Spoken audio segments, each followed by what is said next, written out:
record button right now too. Okay, so on the YM from here right now we have a high of the high of this bar is at 44,100. All right, so you'd be selling 20 ticks below that right there. Okay, selling 20 ticks below that. It's a 19 tick range bar. That means if the top of the bar is right here, and it is, at the bottom of the bar will be 19 ticks away right there. Okay, so if this bar closes down, it's going to satisfy the rules for the trade setup, and it's going to trigger us into the trade, hopefully right here, or probably right within these 3 ticks right here. It'll probably trigger us in. Okay, so we're looking for the down close on this bar right now. This is one of the easy and obvious trades, guys, where the ribbon's all spread out. You're in the overbought. It's a nice pullback. And there it is. It triggered us in, and it slipped us a little bit. Slipped us a little bit, so that means the stop probably got slipped a little bit. This has to go down to here to get the stop to break even, down to 67 to bump that stop to break even. So the stop should be 25 ticks away, and it actually is 25 ticks away, so it's not too bad. All right, and we'll slide that over here, and we'll wait and see what happens with that. Now, I did make some progress. For those of you guys who are using DT Pro and we're not there this morning, this is what the Sierra DOM looks like. Okay, so much like the DT Pro DOM, has all the same stuff, except on this one, if you right click, all this stuff is with a mouse click here instead of having a button like you have up here. You have it all right here. Okay. And to put a trade on, it's like a one-click thing like that. Puts a trade on. It's got a bracket with a trailing stop that actually does trail. It does work.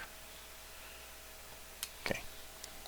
So I just wanted to show you that, share that with you as we transition from this platform right here into other platforms. There's the one that I just showed you, a Sierra chart, is the one that I'm probably going to switch to. The one that's free to replace this is CQG, or the StoneX version of CQG. I just don't like that DOM.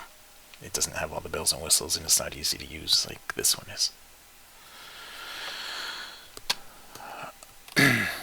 Alright, so we're looking for this to get down here to 67. Okay, over here right now, the Russell's actually got a trade to go with it. Hang on, I can't find my Russell DOM. Hang on, is it too late? Is it too late? Has it gone 10 ticks into profit from 1.7? Yes, it has. It's too late. Okay, so this one over here, I got to bump the stop to break even on the YM. Alright, now, what I just said right there is kind of key to understanding how we don't chase trades. Alright, if a trade does set up and I miss it for whatever reason, like this one I missed it because I didn't know where my DOM was. If it goes to the point where I would have moved my stop to break even, and it did, I would have moved my stop to break even if I got the right entry. Just got a few ticks over there on the way.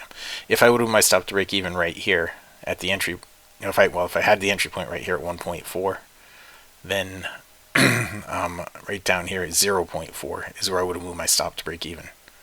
Okay, even if I got an entry at 1.2, 1.1, I still would have moved my stop to break even right here. And if it's gone to the point where you would have moved your stop to break even and you haven't gotten your entry yet, then you got to cancel the trade. Because if you try to get in after that, you're chasing a trade that's already done the minimum of what it should have done. Alright? Alright. If you haven't taken a free trial with us and you want to take a free trial, go to mytradingiq.com. Alright, right here. It's absolutely free. Go to mytradingiq.com, click on the purple button right here. There's no credit card required for the trial.